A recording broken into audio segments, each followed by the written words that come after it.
It is no secret that the world has suffered a global pandemic in 2020, and it is no secret that South Africa as a nation continues to suffer a national pandemic that was actually declared a national disaster, and that is gender-based violence.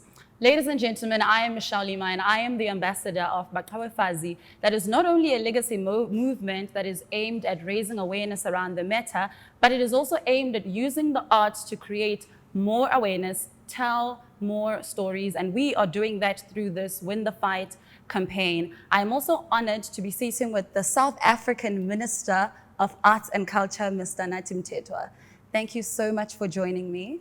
Thanks so much. Thank you very much. I've had the opportunity to chat to different pioneers across different industries about very impactful topics. And it is really such an honor to sit with you and have this conversation with you today. So I just want to start with this question. Whenever you hear the word gender-based violence, what comes to mind? Well, it's bad thoughts, it's bad feeling, it's depression, basically, of a society, of a people. Men folk who are hell-bent in making life difficult, in hurting, in harming, and even killing women. In fact, the major focus of the campaign itself is not only GBV, but it's GBVF, which is gender-based violence and femicide, because we have seen in recent times that it's not only abuse, femicide is committed. So it brings about a reflection to one's mind that as a society, we really need to have this mirror, and as men in society, because it doesn't matter that you are not an abuser. You are as good as an abuser if you are not speaking out, if you are not doing anything about this, because it's only men who are going to be able to bring a stop to this criminal behavior. Because when you say acronyms GBVF, GBV, people think it's something good. It's criminal behavior, which need to be taken as such. One of the things that we are doing with this Win the Fight campaign as Baqhawefazi is telling and broadcasting real stories of real people. And from hindsight, it's actually quite fascinating when you realize that every second or every single third person has actually been sexually molested or they have been abused. What do you think is causing the outspread of gender-based violence in South Africa? Well, it all boils down to patriarchy, basically.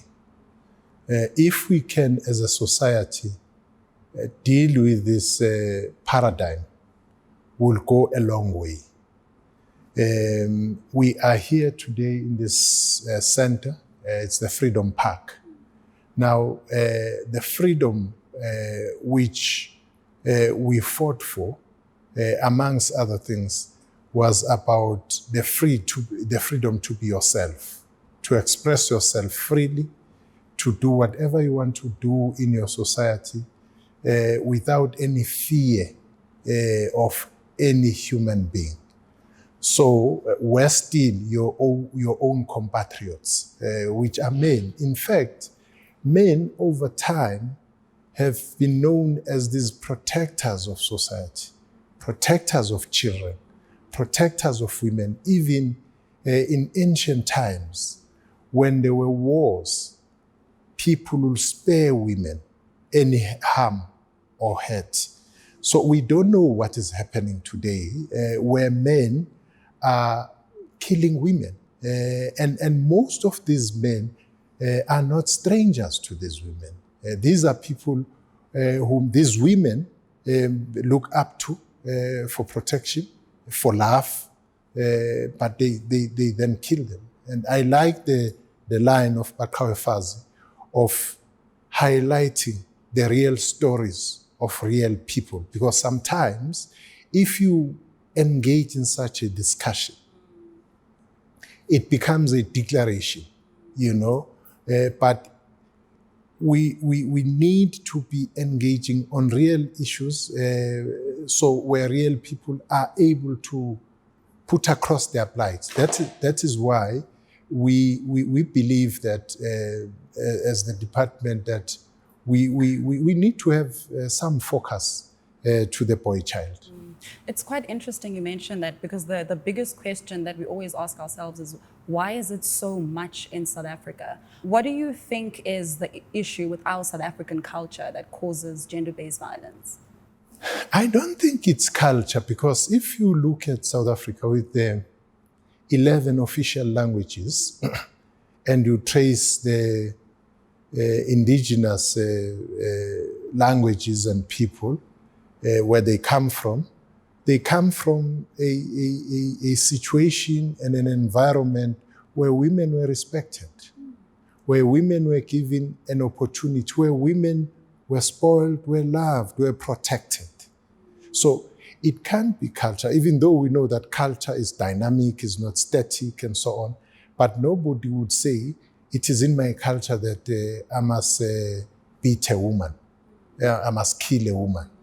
It has to do with this macho thinking that because you are a man, you are entitled to a woman. It boils down to a situation where people look at other human beings, men looking at women as objects to be done whatever they want to do with them and to own them. And that is what we should de-educate boys from, that this is a human being like yourself. We are a society who comes all the way from colonialism and apartheid and building an unsexist society, meaning that the rights you have as a man, the woman have, meaning that we are building a gender equal society where everybody would not be judged by the gender of herself or himself, but by the contribution that person does or make to society for social progress. That's really powerful. So what conversations are we supposed to now be having with the male child? Because as women, we've marched, we've done hashtags, we have worn black, we've worn all the dukes. What should men be doing right now? Firstly, I think because this is a struggle, we should not tire. We should not reach a point where we say we've done enough. I think we need to go back to the basics. We need to go to the family unit and ask ourselves difficult questions. Are you treating your boy child equally to your girl child? How are we socializing children from birth? If a toddler, a boy, a girl at home, a girl is taught right from the beginning to be responsible, to work with the mother in the kitchen and wash dishes and make beds and do all those chores.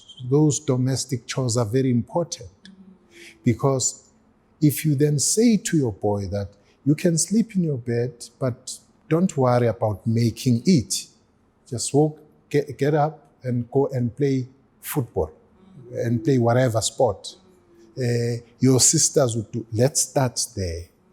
Let's start there, because by the time this boy becomes a young man, it's going to be difficult for you to teach him any new tricks, because he has been informed that he is entitled. He doesn't have to be responsible. And why then, when he's old, you say to him, you must be responsible and take care of your sister? Because there's a particular paradigm we are nurturing as we are, seeing them grow. I think we need to do. It gets complicated these days, because you have child-headed households, you know. But even in that kind of a situation, let us get back to the basics and move. We'll be able to correct whatever we see today. So we need to begin to have the conversation with the boy child and start with the actual families Absolutely. as well. Do you not think that that is engraved in our culture at all? No. Dynamic. No, it's socialization. It's socialization. Elaborate that for me. Who said that it's the girl who must wash dishes after eating? That's not culture. It can't be culture. It's how we socialize. We come up with these ideas and implanting ideas to young minds that you must be responsible, you must not be responsible. So it's not culture. I still, to come across from the African perspective, a culture which says that look down upon your sister, you know. In fact, culture would be the opposite, would be saying that the boy will have to do more so that he protects the sister, as it were. So let's look at the issue of socialization and these stereotypes, because these are stereotypes. These stereotypes, we must do away with them because they do a lot of damage later on in the life of a child. So I don't think that our answer lies more with the old men who have formed their ideas, who are very, set in how they look at things. Their paradigm cannot be shifted at that. They can be if a lot of education and de-education on some of these stereotypes in our society. So let us ensure that we make it a point that it's not culture. People hide behind culture, hide behind religion, hide behind all these other things.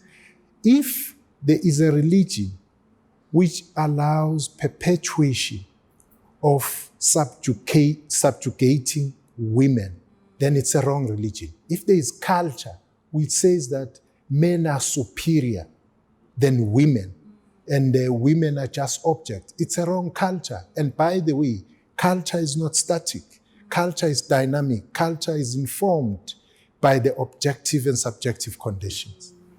Thank you for sharing that. I think it dismantles a whole lot of ideas of what culture actually is. And as the Minister of Arts and Culture, do you think that the arts can at all affect durable change in our society? As far as arts is change. Arts is change because the kind of changes you have in our society is as a result of arts. Unfortunately, we don't give it due respect, honor, and recognition. The very struggle for freedom was expressed through dance, through music, and it's that which caught the imagination of people. And because it's such a potent space, though soft power, even at this point, arts has proven to be the conscience of the nation. If it's utilized properly, I can say as a politician a lot of things. Yes. But a musician, a dancer, somebody would come from any other aspect of performing arts will get across the message much faster, and people will be able to internalize it much simpler, because we are taken to another level from the point of view of different art forms. So I think even now, art have proven to be useful in highlighting social ills. Even with this one, the GBVF would be able to do the same. And recently with the racism and Black Lives Matter and so on, we have seen artists coming together and saying something. We have seen athletes showing solidarity with that. So properly utilized, it's going to be our very potent weapon in fighting this scourge. So my last question to you would be, as a nation, how do we begin to use the arts to actually effect change in our communities as far as gender-based violence is concerned? What practical steps can we take? Well, it's just opening up of platforms for artists to express themselves.